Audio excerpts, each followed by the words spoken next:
Hello and a warm welcome to another episode of the Third Half Podcast, a podcast where we talk all things sport.fun, including football and American football. As you can see today, I'm not joined with any guests. I'm currently on my own. Sam and Bruno are going to step away from the podcast for a little while, maybe for forever, not too sure. Sam is currently over in India, as many of you might have seen on his Twitter X. He's planning things for his wedding, so he's doing lots and lots of traveling with his partner and family. So definitely go and check out. He's doing lots of videos, lots of vlogs, lots of updates about how life is over there. And Bruno's also got some big things happening for his personal life. Accepted a new job. So he's currently over in Brazil with his partner and family, and he's going to be kind of relocating for work. So massive congratulations to the both of them. I've been away for a few weeks as well myself, been over in Ukraine for Christmas and New Year. So we got back on Tuesday, recording this now on Wednesday evening. But I'm back and we'll be doing weekly regular podcasts. This episode, we're joined with Ace, BestBallerAce, as many of you will know him on X. So I'm joined this week with Ace. Ace, how you doing, mate? Man, I'm excited. I appreciate the warm introduction. I'm excited to share, and hopefully I won't disappoint any of your viewers as we go through this process of kind of unpacking how I do things and then getting to know me a little bit more. Perfect. Yeah, like I was saying before, I first came across your kind of posts on X, on Twitter. You were doing lots of different spreadsheets and kind of doing historical tracking of players' records. I think that was the first thing that I saw of you. You'd kind of said, first, second, third finish, here's what you need to know. Kind of how did you find, sport.fun NFL? Did you join through the NFL launch, or have you kind of been here for a little while in the background and I've not been aware? I have not been in the background. I am like a lot of users. I came from the So Rare community. I know AJ from playing the MLB side on So Rare, and when he kind of told me what was going on. But I am as you may or may not know if you're watching, I am a Yankee, and I know absolutely nothing about soccer. And I don't mean that as an insult. I know it's football and the rest of the world. But for me, I just don't know anything about it. So when I talked to AJ, he was like, "Yeah, I'm doing this thing," and I was like, "Oh, it's soccer, cool. Let me know when you guys do something different." Because for me, as someone who is a somewhat of a professional gambler or professional degenerate, however you want to phrase it, I typically don't jump into something where I don't have an edge, and jumping into soccer would leave me zero edge. So I waited and I waited, and then he hit me up about NFL, and I said, "Cool, let me know when you're serious about it." And then Gaffy, who played So Rare as well, hit me up, and he's like, "You have got to get." And he was aggressive, like very aggressive, getting me on board. And I hit up AJ, and AJ was like, "Dude, I'm too busy to tell you what's going on." And I go, "All right, well, I'm just going to trust Gaffy, and I'm going to jump in, and we'll see what happens." So I circled back around with AJ, and he knew that I was very influential. I was I guess for lack of a better term, I was the most influential So Rare MLB user manager, so to speak. So AJ kind of knew what I could bring to the table, and he said, "Hey, if you can kind of help out a little bit." Obviously, I'm not an official part of the team, but I said, "Yeah, I can help out with some content and put some stuff together to kind of help people out," because it's not much different than when So Rare had launched MLB, and we had a bunch of guys from the soccer side come over, and they didn't know the first thing about baseball. And I put a bunch of content together to kind of help people out. And he's like, "If you could do something similar, that'd be great." And for me, it was, 2 years ago, I was involved in what we have here in the States, DraftKings. They launched a I guess, a predictive game, competitive card game model called Rainmakers, very similar to So Rare. And I had played Rainmakers and done extremely well in Rainmakers. However, DraftKings decided to shut Rainmakers down last year. So there were a bunch of us in Rainmakers who were kind of like in purgatory. So when this happened, I was like, "Hey, let me drain my Let me get DraftKings account." involved. Yeah, I want to jump in this right away. So I went pretty heavy. I think I picked up like Did you 300 packs. I was going to say, right so off the did you bat. join into the, I'm not going to call it soccer, did you join into the football in order to get some founders packs within NFL, or did you kind of have a bit of history with kind of sleeper, with different drafting and fantasy football Yeah, that kind I of had a gave you ton of allocation? I did. And obviously knowing AJ helped a lot. But it was also the fact that, and Palmer, you may not know this about me. I previously was a sports talk show host. So in my hometown of San Diego, I covered primarily baseball and football because those are the two major sports that we had at the time. So from that, I have had a large following, and typically it's pretty easy for me to whip up content. Um, However, as you noticed, I do tend to be fairly spreadsheet heavy as well. For some reason, I have this lifelong love of Excel and form tool spreadsheets. So I do use them on. I'm actually working on spreadsheets for work related stuff, and I don't even work in a role that would you would typically assume would be very spreadsheet heavy. It's just something that helps kind of like keep my mind organized. Because especially because I'm not as young as I used to be, I don't remember everything. But that's kind of where I came from. And I launched out with like 300 packs, and then I got some additional packs in like the chaos that was like the first minute. You Not a managed to lot grab because some. we all I think everything is relative. Like we see some people that jump in and they wanted like max allocation, and I don't know if Mm. that meant 1,000 packs or 5,000 packs, and you have other people who are like, I'm not sure what this is all about, but I'm willing to throw in a couple $100, and if I have to light it on fire, that's okay. My For me, lighting on fire was 300 packs. I said, I'll light this on fire. I trust AJ. If it goes sideways, I can afford to lose that money. It's not going to like, I'll still be able to make my house payment. Um, I feel like that's actually one of the really attractive things to sports.fun is that everything is Mm. relative. Like it Yeah, doesn't of matter if course. you're a whale or not. Everybody can have the same players, and you can have similar strategies, and everybody can be successful. As opposed to other like card based games where you're basically just trying to like manipulate the market all the time and get like a certain share or get them quickly so you've got more of a lane. I really appreciate that because I can talk to my friends who may be married and have kids and have a house payment, and they don't necessarily want to drop a couple grand in. They can say, well, that's cool. I would have spent $200 on fantasy football this year anyway. Let me just do this. And it's a fun, easy way for anybody to be able to jump in. Yeah, no, definitely. I mean, I've never played the baseball version of So Rare, and I've had a fleeting kind of experience with So Rare over the last few months for the first time ever. But yeah, one big thing that I kind of found is that when I'm playing limited, obviously you've got people going rares and unlimited on the football version of So Rare. If I can't afford to go and buy this one player that I think is going to be brilliant, I don't know, a Van Dijk in season, a Saliba in season, whoever, I don't even know, an Yeah, Erling just Haaland in season. If keep saying if I names. can't, I'll yeah, assure. nod I'm just nod and gonna. smile. I mean, okay, baseball. The only name I know is that Shohei Ohtani. And I'm sure it might Yes, be that is what similar on everybody the knows. baseball side. If you can't go and buy an Ohtani because I don't know what his price is, you are straight away limited on kind of what you can do and what you can win because they're going to be a top scorer and you can't afford to get involved in that. Whereas a great thing, like you say with sport.fun is you can get involved at any size. And I had somebody join this past week through So Rare that I know, and they sent me a screenshot being like, "I've won 12 TP," and to me, I'm like, I think I put, "Don't spend it all at once," a bit of a piss take.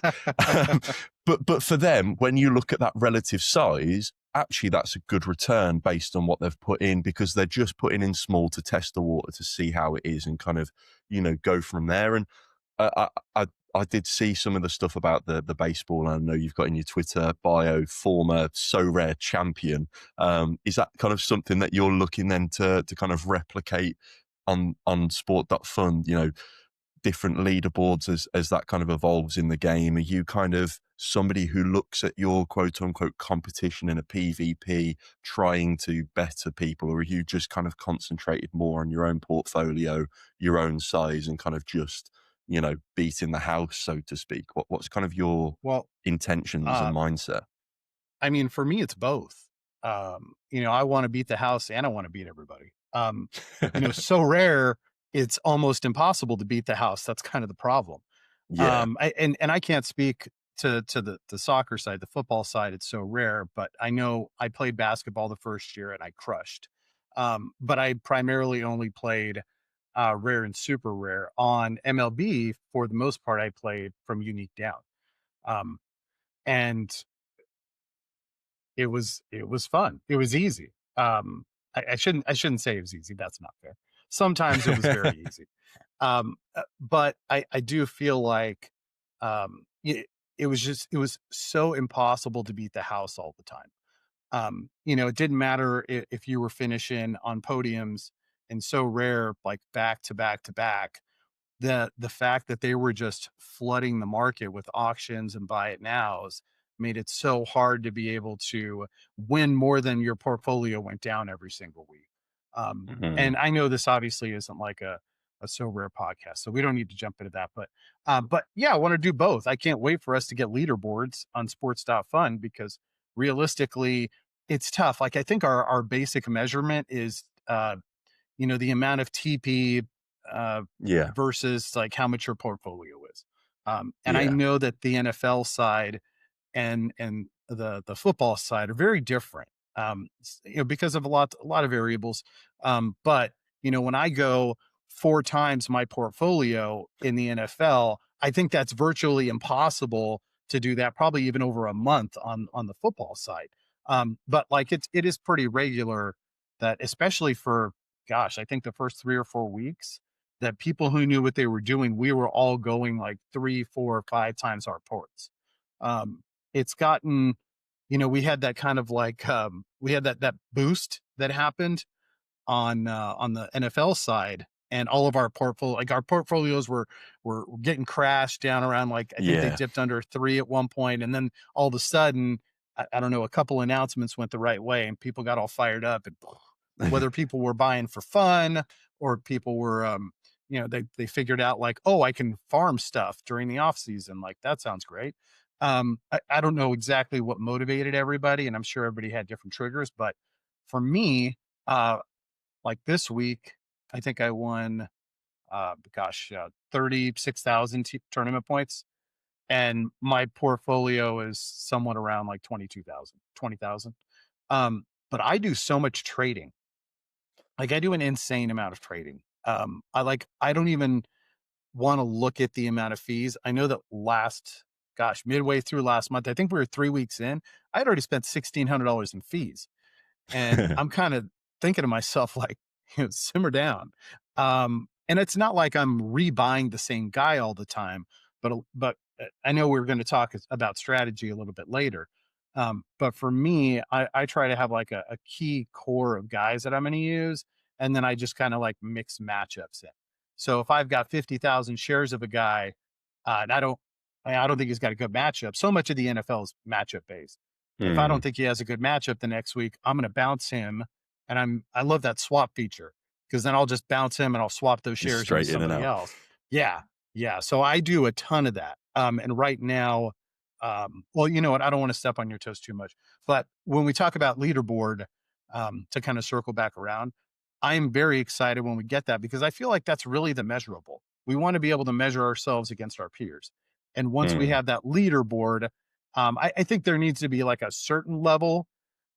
Maybe there's like three different tiers. And I know on football, my understanding, my very minuscule understanding of football is that like Champions League is like a big thing, right?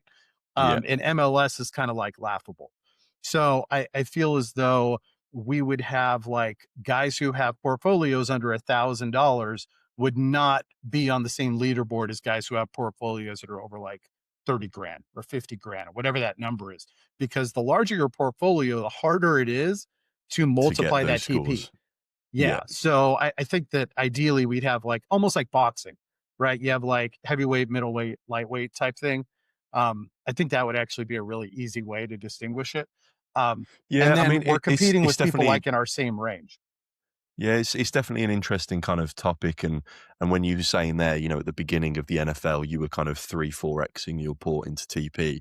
I kind of went the other route. I can't even remember how many packs I had, but I kept shares in every single player from the beginning because I was like, I don't want to sell. I'm just going to buy on top of my kind of base. So I've got a bit of everybody. Um, Kind of as the weeks went on, and due to the squad selection being 35 out of the 72, I was kind of forced to cut away the bulk because Yeah, it you just didn't trim the it fat, didn't right? make sense. Yeah, it just didn't make sense to have kind of 40 guys sat there each week not scoring. Just kind of the price is going up and down very passively. I can't do anything. So I moved those kind of numbers, and because of that, at the very beginning, I think I was kind of getting 2 times my port, and I was like, well, actually, the port that playable size in terms of my squad selection of 35 is half of my port. So actually that 2 times my port's 4 times my port. And once I kind of was like realizing that, I was like, shit, I'm leaving so much on the table by having these extra players. I need to move the money in so that I'm getting kind of bigger returns. And it's definitely a key thing to think about, I think, when you see, it's easy to say when you see Twitter posts, and I absolutely love Spicer, and the kind of stuff that he does. I think he's a very controversial person. Most people have kind of experience with him from different things, but whenever he posts and does stuff, you turn and look and pay attention to it because he comes with such movements. And on the football side this week, he got, I think, 490,000 TP. It was equivalent to like it was like it was like equivalent to 98 packs, and that was within the NFL. Sorry, the American football. So he got 500,000 TP. So when that got posted on Twitter and kind of Discord servers, everybody's looking, going, "Holy shit!" That size is ridiculous, but I don't know what his kind of conversion was in terms of his portfolio to TP. If he has a 50K port and he's getting 500,000 TP, that is amazing. And people should be going, right, what are you doing? How do I copy your kind of trades, and why are you picking those? And, you almost start looking at other people's accounts, which you can do through kind of sites like that Tenero, where you can kind of track wallets. But then actually, if he's, and don't know if he has, but if he's got a 3 million portfolio and he's only getting 500,000 TP, you're kind of looking and saying, oh, you're wasting your money here. So it's very easy to kind of get taken away by these narratives of people saying, I've got so much TP returns, but actually they're doing it really bad. And that's why I mentioned earlier when, somebody messaged me saying, I've got 12 TP. How is that? It's like, it's probably not good enough, but for your portfolio size, you can get that understanding of what do you need to do to increase that within your limit. And yeah, I think the leaderboard aspect will touch on that perfectly. There is obviously the site at the moment, I think fdfleaderboard.com, that kind of shows in brief kind of a month overview of average port to TP returns. But again, Hmm. those numbers often get skewed based on the fact of sizes and things like that. So it's definitely one thing that's interesting. And as the game develops and the scouting platform comes, and we get the fun token, that I'm sure these kind of things will be more clear. But want to kind of go back to something you touched on yourself a minute ago. I wanted to ask, kind of, really, are you a trade or long term hold? I know that you're very, very data driven in your approach, and I've seen the spreadsheets that you have, where you've kind of projected off season returns for players, and you've kind of looked at their historical scoring, and looking at those matchups. Are you somebody then that's trading week by week, or are you kind of a trader who, and of course, we're going into the off season, so maybe it's bad time to ask this. Start of the season, it might be different. But do you typically look for kind of buying into a player to hold for 2 or 3 weeks, or are you like one and done? I want you for this weekend for a good matchup, and I'm out of you. Kind of where do you fall on that? Are you strong on one side, or a bit in the middle? I am definitely a bit in the middle. So because it is the off season, like if anybody was to look at my portfolio, it's a little chaotic right now. I actually traded out of just about all of my holdings that were non-playoff players, including players I never really imagined I would sell out of, like McBride and Bowers at tight end. Yeah. I sold out of just about everybody unless I really wanted to play them in week 18, like Chase Brown, I held on to. But for the most part, I just dumped them. And the reason why is because I bought playoff guys because I knew the playoff prices would hold. And I didn't know how dramatically people were going to dump non-playoff guys.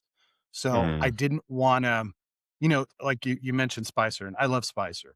The challenge when you have guys like Spicer is they are literal market movers. Yeah. So if Spicer all of a sudden decides I'm going to buy Jordan Love, Spicer can literally buy 400,000 shares of Jordan Love. And all of a sudden everybody's going, oh my gosh, he's up 35%. What am I missing? Um, Yeah. and that's kind of the difficult part of it. Cause I mean, ideally, if it was 60 people buying Jordan Love and it moves the market, you're going, okay, something happened. But Yeah. if all of a sudden, Spicer says, I don't really like the matchup the 49ers have, and he drops 175,000 shares of Christian McCaffrey, everybody's like, what happened to Christian McCaffrey? Everybody freaks out. So, Checking the news, what's gone on is, yeah. And I'm guilty of that too. Like, not that I'm moving the market like he is, but if I see something like that, I'm literally Googling, I'm on X. I'm like, what am I missing? What happened? Did this guy break a leg? Did he get arrested? Like, what's going on here? Did he get And arrested? That's something you can say for the NFL and just not for yes, football is brilliant. yes. So heading into next year, my strategy typically will be I will earmark about probably 15 to 20 players. And these are players that I steadfast absolutely buy into. And I'll plan on holding them and rostering them actively every single week. These are going to be guys like guys I just sold, Jamar Chase, Trey McBride, Brock Bowers. Most of the better quarterbacks are in the playoffs, but maybe you could do that with like a Dak Prescott. And Mm. these are going to be like my locks every single week, like Achan, Jamar Gibbs. Those will be guys I feel really comfortable with the rest of the way. And if you're watching this, that doesn't mean you should front run those guys yet because I haven't bought back in on them. But that is what I will do. So I actually have like a timeline of how I'm going to do these things.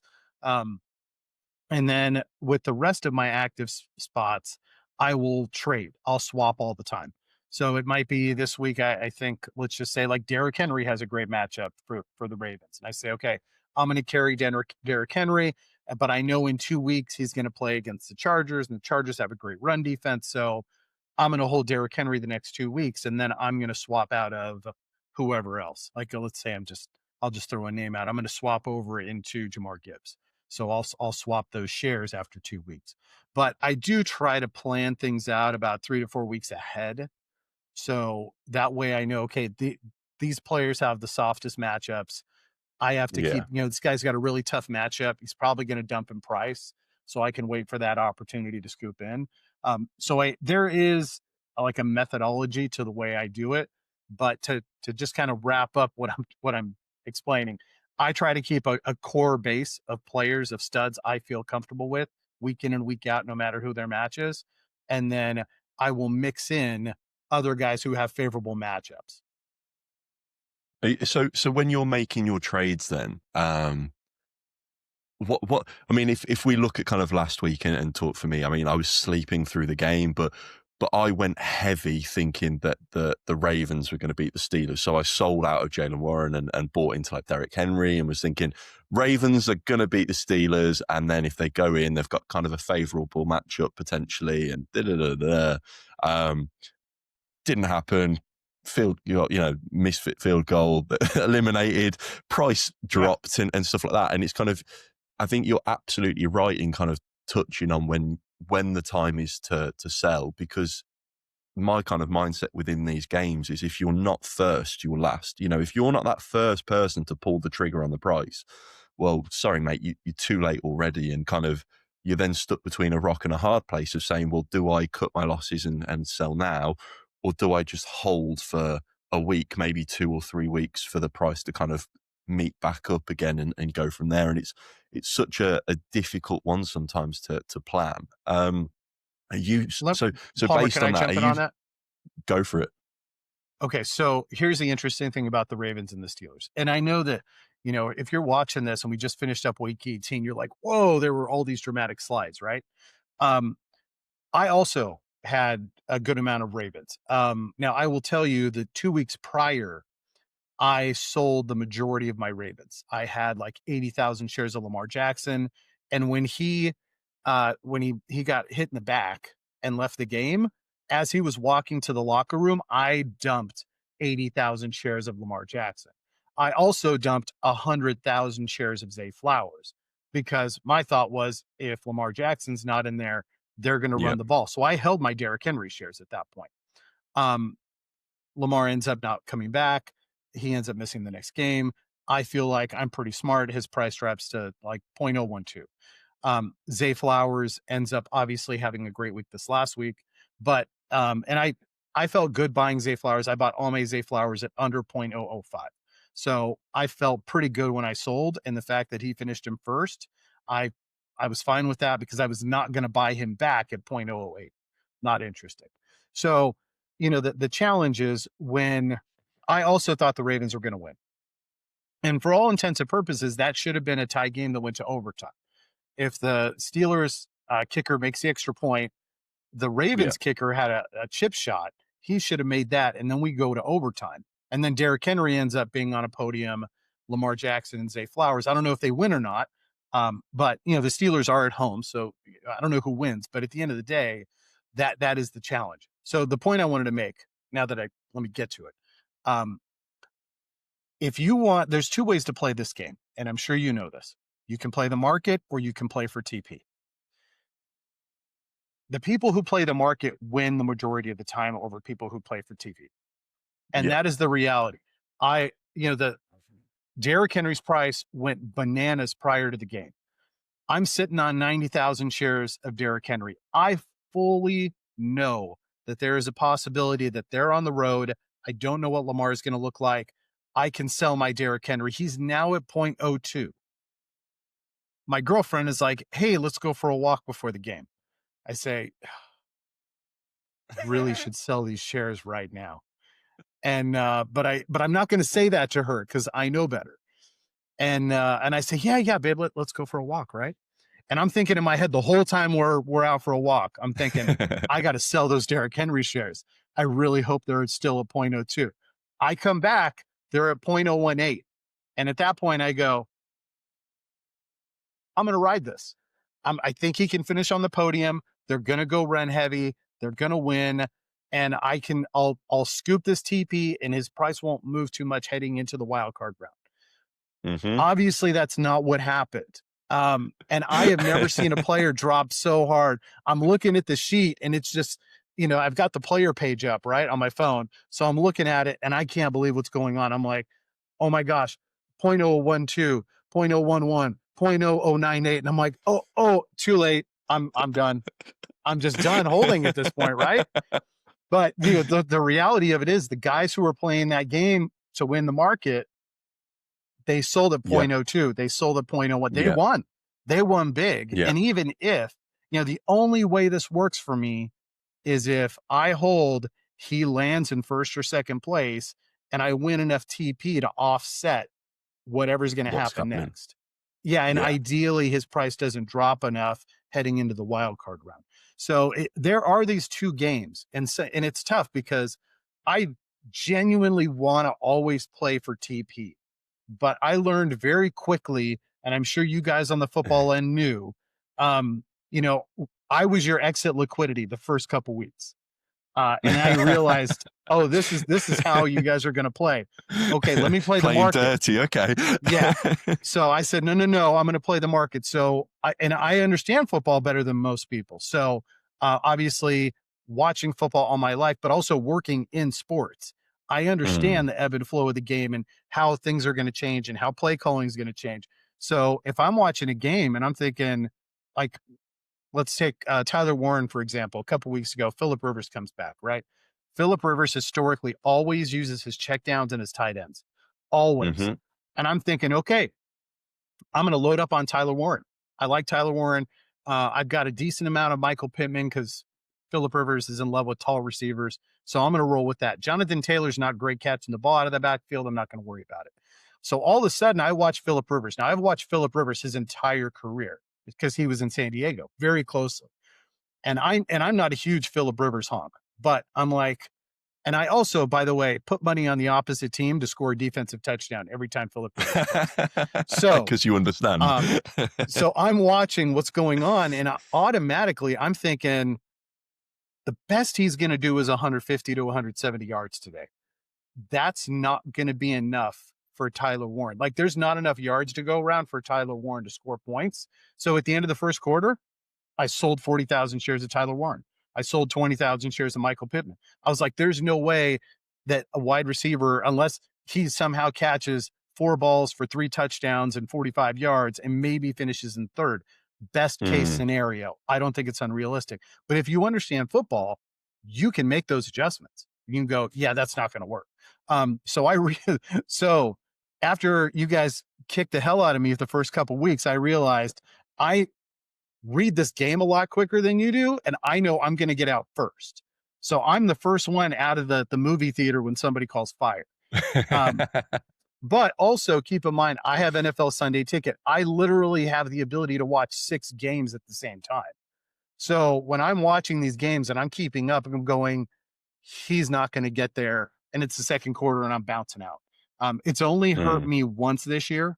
But once I started realizing how the game is actually played, I started being able to pivot and adjust. And obviously, guys, I was going to hold anyway. I'm not dumping. But when we talk about those players you're pivoting into each week, yeah, Yeah. those guys have a very short leash. Like they got to go. Yeah.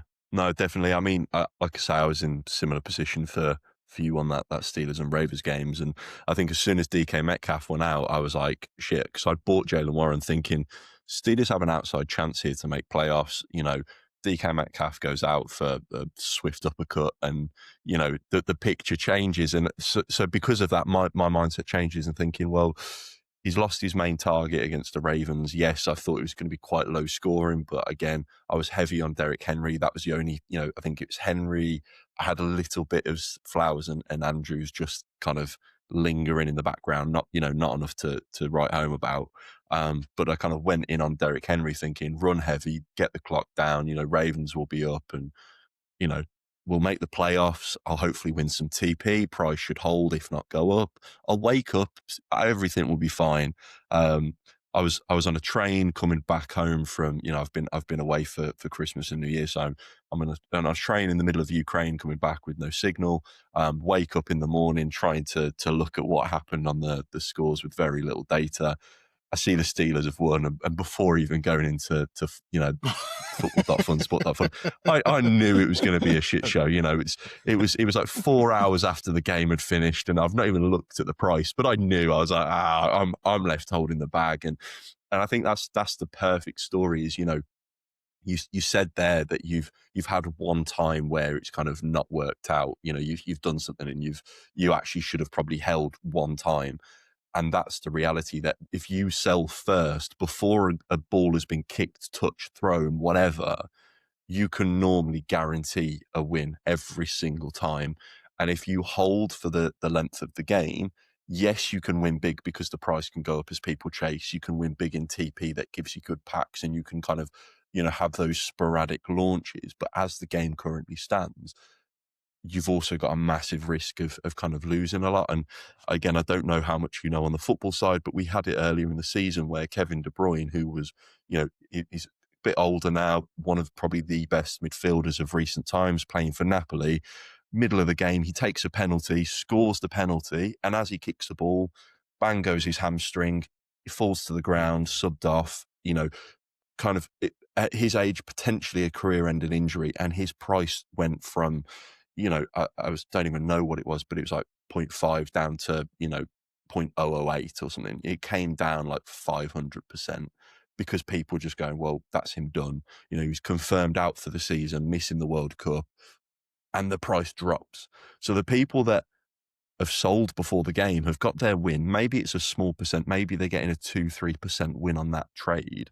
but they've avoided that catastrophic loss. And it's so dangerous, but that's also why we play.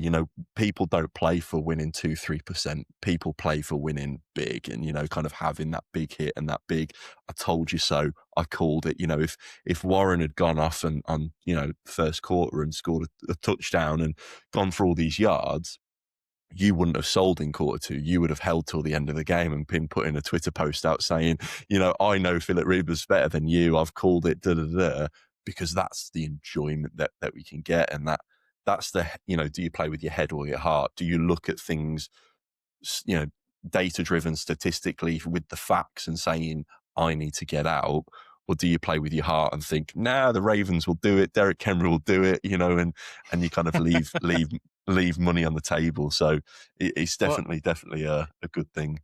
One thing I've learned in regards to I've played fantasy football for a very long time. Since I was a teenager, I played in fantasy football leagues with my first league was with a bunch of attorneys, and they and this is old school. I'm like literally 14 years old playing with all these attorneys. It's like $100 buy-in. And I'm pretty much just like scraping what I can because I'm already a degenerate, right? And we would, to kind of give you an idea, this was so old school. It was like before the internet. Okay. So like we're doing scoring manually by box scores in the newspaper the next day. We're trying to like, if we're watching a game and a guy gets hurt, we're calling the commissioner, hey, I want to pick this guy up. Like we're literally calling to schedule our lineups. We're like, okay, here's my lineup this week. So I've played fantasy football a long time. And the reason why I tell you that story is because the quicker you learn that your rooting interest is getting in the way of you making money, the better. Like you Yeah. are not, don't catch feelings to any of these players because at the end of the day, this is completely transactional. Now, if you want to hold a couple shares because you're like, yeah, I'm a Charger fan, I like Justin Herbert, woo woo, like good for you. But at the end of the day, you do have to understand that if you're buying because you're a homer, you lit that money on fire. And if it wins you anything, great, but you are not expecting that to happen at all. You have no emotional attachment to any of these people moving forward. I mean, that you've just described my holdings for Jordan Love. I'm a Packers fan, and I was when Jordan Love went injured, I was like, oh fuck, I'm holding this shit. We rise or die, and Malik Willis probably had the better week of all of the Jordan Love scores. You did. It's definitely an interesting one. No, perfect. Yeah. So I mean, like I say, with my Jordan Love, I'm definitely kind of holding out, and for me being a Packers fan, when we look at next week, wildcard week, Packers versus the Bears. I mean, I'm assuming you've been preparing for the playoffs for a long, long time, but I'll just quickly, for those listening, call out some of the wild card fixtures. So the Broncos and Seahawks, they have a bye. They've kind of won that, so they're not playing. So we've got the Rams versus the Panthers, the Packers, Bears, Bills, Jags, Niners, Eagles, Chargers versus the Pats, and the Texans versus Steelers. What kind of, I'm going to ask you a simple question. Give me one fixture that you're honing in on thinking this is the big spinner, and one fixture that you're like, I'm not going anywhere near that because it's a coin flip. Okay, so the tricky thing is for me, when I tried to plan for the playoffs, I actually reviewed my notes from 3 weeks ago, and I was pretty happy because I nailed all of the playoff teams except the Ravens. So I Okay. felt like I've actually set myself up really well here. The challenge is what do you do next? Because for me, the only guys that I'm really comfortable holding are teams I think can make it to the conference championship week. Yeah. If I don't think somebody's going to make it to the conference championship week, then I am closely looking for my exit point. So just for me, um, I like the Rams. I think the Rams are great. Obviously, they're on the road in Carolina. They had some Mm-hmm. trouble at Carolina earlier this week. It was more of this week, last month. It was more of a trap game. I think that's more of an aberration. Devontae Adams is going to be back. I don't foresee any problems for the Rams. So I do have some Panthers holdings that I got in packs this week. I will be activating them if I have not already, and they will be swapped. Um, I'm I'm waiting for the opportunity to swap because more than likely I'm not going to swap them for other playoff guys. I'm actually going to swap them. I'm hoping like T Mac gets up to something close to where Jamar Chase or an Amon St. Brown is. And then I'll just swap T Mac for Amon Ra and I'll hold Amon Ra all offseason. Yeah, So sounds that's kind of my strategy. I like the Eagles. I'm pretty heavy on Eagles. Um, I'm not I'm not super heavy on Goddard. I'm not super heavy on any of the tight ends except for Dalton Kincaid. I do like the Bills a lot, so I have a lot of Bills. I'm not if the Bills were the 5 seed, I would feel much better about that. And I thought that they would be the 5 seed. So the fact that they're the 6 seed, I don't love it because that means that they're. I feel like the 5 seed has the easiest route because they have the Steelers and they have the Broncos, and I think the Broncos are overrated. Um, yeah. Now that the Bills have to go through Jacksonville and then potentially at New England, I don't love that, but I'm still holding a ridiculous amount of Shakir and Kincaid and Allen and Cook. Um, the other team in the AFC is probably the Patriots. I shouldn't say that. For FDF purposes, it's probably the Patriots. I am holding an absurd amount of Nico Collins right now because I think the Texans beat Yeah. Pittsburgh. I think they beat Denver, and Nico Collins is going to be in the championship round, and there's only going to be 4 wide receivers, so he's guaranteed TP. It's very possible. I'm assuming the wide receivers at that point are going to be Shakir, Brown, Puka, and Collins at that point. So Mm. he's got a podium. He'll probably podium every single round. So I have some absurd amount, like 130,000 shares of Nico Collins. That's an absurd amount for me, by the way. Most of my holdings, like if I have 40,000 of somebody, I'm really into it. So to have 130 is ridiculous. So that's kind of how I look at it. Everybody else that I didn't name, I'm completely comfortable selling them off. And that includes anybody who I think could win. If Drake May hits a certain number before the game on Sunday, I'm totally comfortable selling off Drake May. Same Mm. thing with Trayvon Henderson. I have 100,000 shares of Trayvon Henderson. Yeah. Like guys like the Packers Bears game, I have no interest in any of that at all. So I want to get rid of Caleb. I don't have any Packers shares. I do have like 25,000 of Dunze that I will get rid of at some point. And it's not that I don't think he's a good player, but we just had that conversation about mitigating risk. Yeah. Um, I feel like if the Bears lose, then Odunze is going to go from what should be 0.011 pre-game to like 0.006, like that.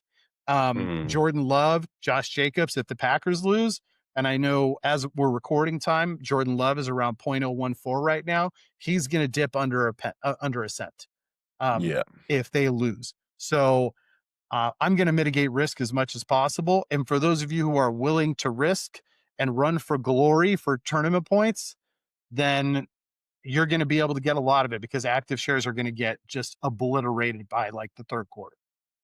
Do you think there's any room for profit then with going against the grain and trying to find outsider shots, or are you going more for what you would class as kind of cert players that are going to go through? So, I mean, when I look at the Packers Bears game, and again, I'm a Packers fan.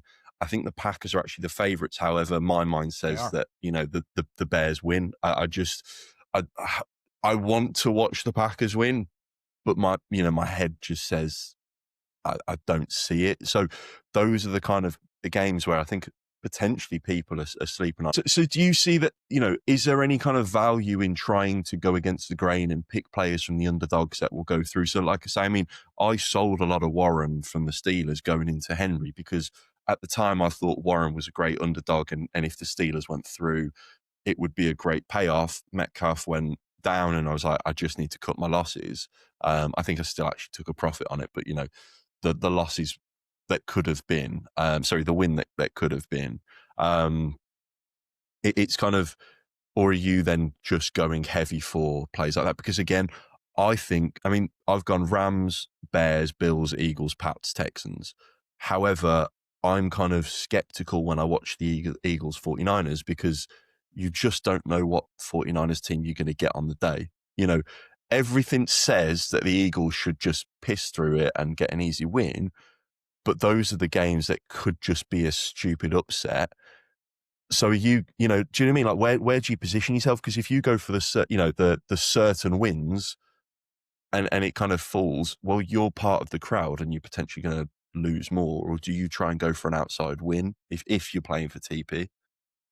So here's the interesting thing, and I actually brought this up in the Discord today. Um, it would be ideal, and this would be a great opportunity for the team to cut down the number of active players for this week for the playoffs. Like if they said, "Hey, you can have 12 active players," because the problem is I have every playoff player and they are active, and I'm still not at 35. So I can roll everybody, and then it's just it's not a skill based competition where you're picking who you think is going to win. Now the competition is who can sell first, Yeah, because everybody's active. So if there are 5 million active shares of Josh Allen, people aren't deciding. And Josh Allen's probably a terrible example. Let's say Jordan Love. If mm, there is 5 million shares in circulation, and everybody is going to have them active. And then it's a matter of, okay, if we don't think he's going to do it, we're trying to be first out of the door. And for those who aren't first out of the door, they're going, is the score going to hold over the next 2 days? yeah, Or do I need to try to just eat that 5% surge fee right now? yeah, So unfortunately, I would like to say that there is a lane for people to say, you know what, I'll roll with Carolina. Let me put T Mac and Dowdle in here. But because everybody's going to start every player that they have, yeah. It it really eliminates that. takes that part of the game out, unfortunately. So, for the most part, we are Mm, all. So, one thing I learned in So Rare, and I'm going to learn very quickly here on Sports.Fun, is you never underestimate people's appreciation for plus EV. And what that means is people just want to win and they don't care if they lose money doing it. They will just chase the win. And I've always thought, like, whenever you go, okay, plus minus EV, we are heading the way it's set up right now. The playoffs are negative EV. It's going to be hmm really hard. But that will typically not stop people from still touching the stove, even though we told them it's hot, and they will still chase it. The only question is how many people are going to chase it? Because Yeah. if enough people are chasing it, then it creates this wave of, hey, it's worth it. Like we're all doing this.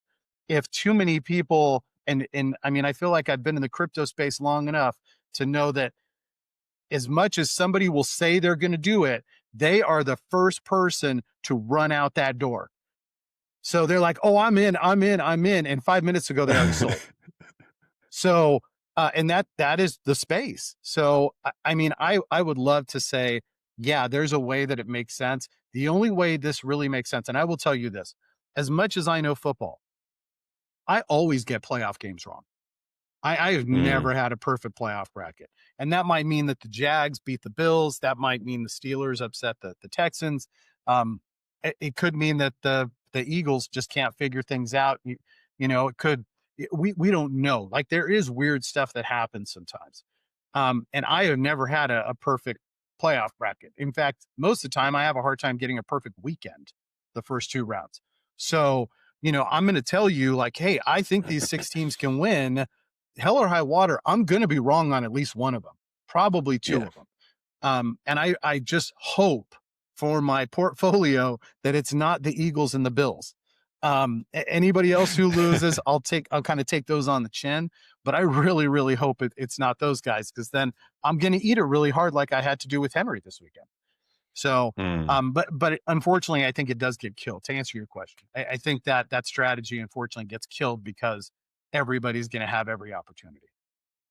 Yeah, no. I mean, I didn't even think about that, to be honest. That yeah, the squad selection kind of does get eliminated, and then it goes back to the earlier conversation, I suppose, about who holds more of what, and will those people look at and say, well, actually, they're out now after the first round, wildcard weekend, but I'm just going to hold them anyway because of off-season rewards, and in which case, if the person with the most amount of shares does that, price is somewhat stable, you're okay. Reverse that round, and if that person goes, "No, I don't like it. I'm off," you are sat holding the bag. A question I saw in the Discord earlier, and absolutely not financial advice, but I'm going to ask it in a way that is. Um, if if somebody comes up to you and says, "Ace, I've got $1,000. I want to go and buy a few players, one player, 10 players for the playoffs." Who are you kind of looking at and saying these guys are must-haves? I mean, the thing that looked out to me is there's only 5 tight ends left in the playoffs at this stage. I know you said that you're only kind of favourable on Kincaid, but is that something to look at, or where are you kind of paying attention? So to make sure I'm clear on this, I don't think Kincaid is the best or even in the top 3, but I think he's going to last the Go the distance. longest. Yeah, Um, and by default, when there's 3 tight end slots and there's only 3 tight, which I think moving forward after this round, there's going to be 3 or less tight ends the rest yeah. of the way. Just having that person by default will get you TP. Hmm. If Kittle's out, and Hunter Henry's actually been interesting the last couple of weeks. But if Kittle's out and you have Goddard in there with Henry, it makes it somewhat interesting. So, okay. I did see that question because although I haven't been in Discord much in the last couple of days, I did see that question. I did not respond to it because honestly, I feel like it's a rabbit hole in Discord. Um, so my typical follow-up question is, are you trying to win TP or are you trying to are you trying to play the game or are you trying to play the market? Well, why don't you Because answer for both? give give well, us give us your TP answers and give us your market move answers. Which probably goes hand in hand anyway with playoffs being to a if they're certain winning degree, TP, they're um, through. I mean, if you're looking to say, hey, I've got $1,000 and I'm willing to make moves, then you're essentially just going aggressively after teams you think will win this week. If you're like, Hmm. hey, I want to play safe, like anybody from the Seahawks and the Broncos this week, they don't play, but they have a bye. Their price should stay fairly stable and then next week start to move up. So if you're like, Yeah. hey, I want to take some quick gains, here's $1,000. I can likely turn this into like 1,200 by next week. Those are your safest 2 options because there's no way they're not going to play next week. If you want to actually play the game, then yeah, the teams I mentioned earlier, uh, the Eagles, the Bills, and the Texans, I feel are your best plays. So if that's going to mean the tight end position's tricky, right? Because the reduction of TP, so it goes 8-5-3 instead of like 12. I think 12-7-5 for quarterbacks and 12-8-5-3-2 for wide receivers and for running backs. So you're looking at that and going, okay, well, sure, I could get Kincaid, and I think the Bills are going to go through at least the conference championship, if not the Super Bowl. So that should be some like free TP. But at the end of the day, is that the best play? Like, is a 3% really going to be worth it? Because if you're looking risk reward, you're trying to find Nico Collins or AJ Brown who's going to get 12%. Like Hmm. like we had the conversation, if you're not first, you're last, right? Yeah. So, if AJ Brown finishes and he gets 12%, but the Eagles lose, you're going, I got 12%. All right. If you're chasing, a Rondé Gadsden this week with the Chargers, who will likely lose, and Yeah. he's in third, you're like, I got 3%. Nobody's holding him for 3%. So adios. Like you're going to see that whole Derrick Henry slope again. So for me, if from a non-financial advice, but if you were looking to just make a little easy financial gain, yeah, I would just buy JSN. Kenneth Walker has doubled in price over the last week. Hmm. JSN I think is underpriced. I know that Sutton was up like 24% today. I did anticipate this. I bought him when he was like 0.006. I have 90,000 shares. I've now doubled that. Um, J.K. Dobbins, very similar. And by the way, I will be out of J.K. Dobbins as quickly as I went in, because I do like R.J. Harvey, but because covers are only going to be a thing for this year, as soon as I feel like I can't trust the Broncos, I am out on J.K. Dobbins, because I do not want to hold J.K. Dobbins heading into next year where it actually is going to be J.K. Dobbins again. So I do like R.J. Harvey, and if it was R.J. Harvey, I would be okay holding it. So that's kind of, I gave you a long answer. But that is kind of the different approaches that I would take with it. No, also, I mean, I'm just looking at my holdings now, and I think there's a couple of names that you touched on before. You know, I'm kind of heavy in terms of my port size within kind of Drake May, Hunter Henry, Trayvon Henderson, JSN. I'm looking at my Nico Collins shares. They're at 20,000. I've got some money in the bank. I've got 1,500 in the bank, so I think I might go and might take your word and back some Nico Collins shares as an outside shout, because that's somebody I've been sleeping on clearly. But no, I think it's definitely brilliant. And as you were talking earlier in the episode, I think it's also a real important point to note when people ask for kind of advice and suggestions on who to buy is, you know, that week a few weeks ago when you said, "Oh, I think Tyler Warren, when Rivers has come in, might score heavy because he'll get targeted a lot." You've given that prediction before the game, but then you're not there to kind of give the heads up in kind of the first and second quarter to say Mm. it's not looking all that jump out.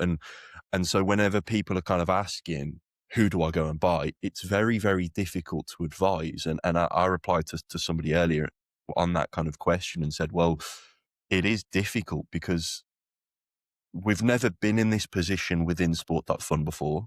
So we don't know how people are going to hold for the off season. We don't know what's going to happen to the market cap, whether people will just say, see you later and I'm off anyway, in which case that strategy is kind of off long term. And you also don't know the upsets. And it made me laugh in my head when you said, oh, the Broncos and Seahawks are kind of sure bets if you want to go and back them. Because earlier we were saying, well, until they go get injured in training or arrested for something else, there's all these things that there is no safe bet. And it just is that kind of do your research, speak to people, try and figure out something. And, just don't necessarily follow the crowd, because if you're not first, you are last. And if you're last to get into that player because you've seen it on a Twitter post that 1,000 people have already seen and bought into, you're probably not buying at the same price that was being advised at the start of that post. And then you're also probably going to be the last to sell, and you're kind of negating your losses there. So yeah, it's going to be an exciting week for the wild card, and I think there's a lot to look at, a lot to watch, and there'll certainly be a lot of games, if not pretty much as many as possible, that I'll be watching. Start to wrap up the episode. I mean, it's been absolutely brilliant. I just kind of want to touch and what are your plans then for kind of off season? I know you've touched already that you're going to hold. Are you kind of looking at that for maybe the fun token, potentially holding into a good position for when the draft comes around next season? How far ahead are you looking at the moment? Are you just looking at kind of playoffs, or are you already planning for, the kind of next 6 to 7 months? Um, I'm definitely looking at the next 6 to 7 months. So the way I look at this right now, and by the way, I know that, gosh, I could pull this website up, give the guy a plug. He's done a ton of work. Um, the player value analysis after season.fun.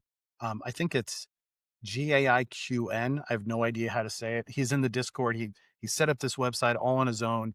He ran a bunch of the numbers, and basically the site is set up so you can look at off-season tournament points in terms of what you would be earning.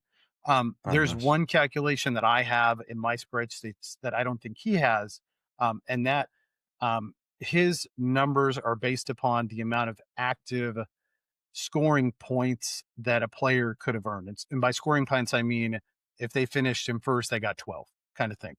So let's just assume, to make the numbers easy, if there's been 400 potential points for quarterbacks, and you have Josh Allen, he's getting 15% of that. That number, which is on his website, does not include or anticipate the additional tournament points that are going to fall into that Coming pool. forward. Yeah. My spreadsheet guesstimates a little more. So instead of it being 400, it's more like 460. And the reason why that's important is for guys like for guys like Dak Prescott who are done, I need to know Yeah. what their percentage is off the actual end pool, not off the pool right now. Because every single week that of the playoffs, Dak Prescott's share of the tournament pool is going to Will continue to drop. go down. Yeah. And that website doesn't anticipate that. So on my spreadsheet, which is not shareable, by the way, on my spreadsheet, I do have that.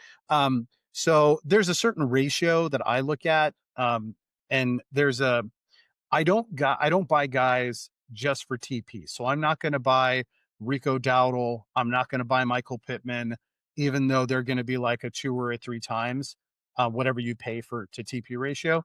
I'm buying guys who I also plan on playing next year. Yeah. So for the most part, I'm looking at guys and thinking, okay, this is a top 7 running back next year. I'm going to buy him. I'm not worried that I'm only going to get 1.5 times the TP because at the end of the day, in August, when people start buying NFL again, they're going to buy him. So yeah, Mm. maybe I didn't earn as much TP, but he's a guy who should 3 or 4 times in price.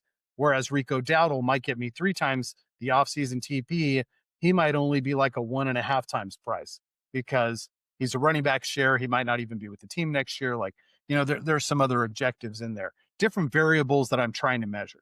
Um, I'm also anticipating that we're going to see a lot of the football players are going to ride through the Super Bowl, collect as much TP as they can until the World Cup. And at the Yeah. World Cup, we're going to start to see an exodus into from the NFL money to the football money. And then at some point, perhaps in August, they may or may not come back. But knowing that, I'm anticipating that in June will be the best time for me personally to buy more NFL as that money comes out and goes over to Yeah. football. And it's not the whales aren't the ones you have to worry about because the whales aren't the ones who are robbing Peter to pay Paul moving money around. It's the rest of the 4,000, 3,000 wallets that want to play World Cup, but they Yeah. don't want to necessarily put in more money.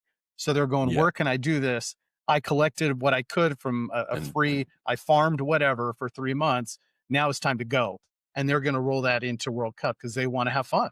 That the offseason NFL is not fun. And we don't necessarily have details on the draft yet. So it's one thing I've learned about this space is that making assumptions typically blows up in your face. So I need concrete information before I'm going to move money in one direction or the other. I can anticipate football. I can anticipate moves. Like I can anticipate what I know. And it goes back to when we started the conversation. If you are a gambler or a degenerate, you should not be betting on something unless you have an edge. It is really that simple. So unless I have enough information that I feel I have an edge, I'm not going to yeah. move money in one direction or another. So that's kind of how I sit in terms of the draft. I do believe the team will do something exciting. It might not be something that I'm interested in, to be frank. So I might say that's a cool idea. I'm really busy with my personal life. I'm not going to invest 20 hours researching this though. So let me Mm. know how it goes. And at that point, Mm. I have no problem buying back in at a higher price because I didn't believe in it in the beginning. It could be the opposite where I see something and go, oh, I definitely got a lane here. Let me throw some money in here because I can take advantage. I just know better. So we'll have to see how that plays out. But I am buying over the next 3 months. And if you are on that I think it's like Tenor or whatnot, that website that Yeah. shows all the transactions. If any of you have been able to identify me on there, you will see my movement.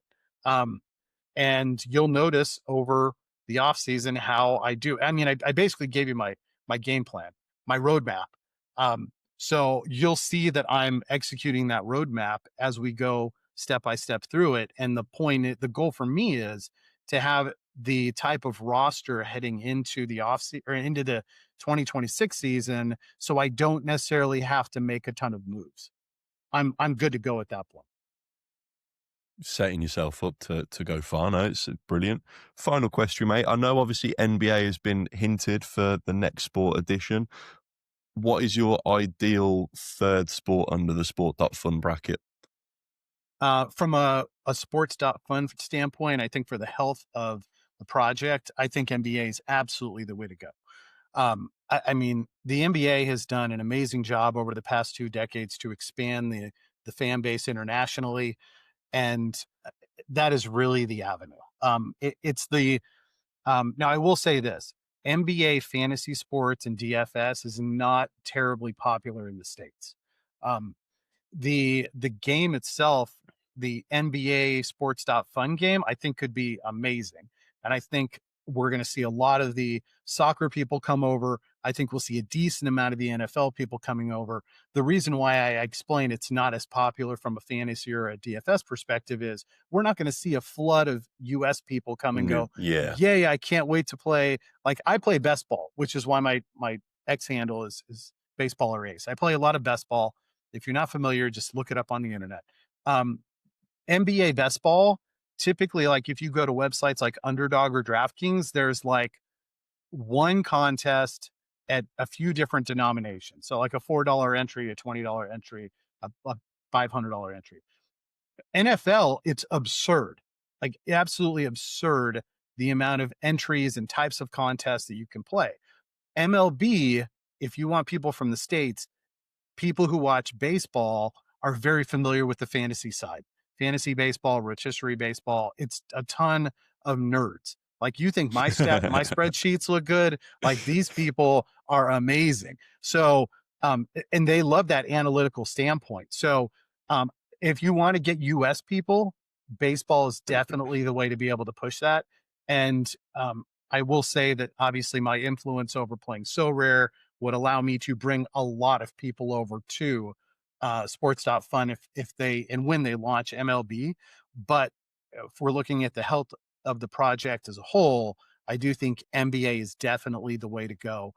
I am not a huge NBA guy compared to my other sports. I probably know more about NBA than most people, but I'm not neck deep in it like I am football and baseball.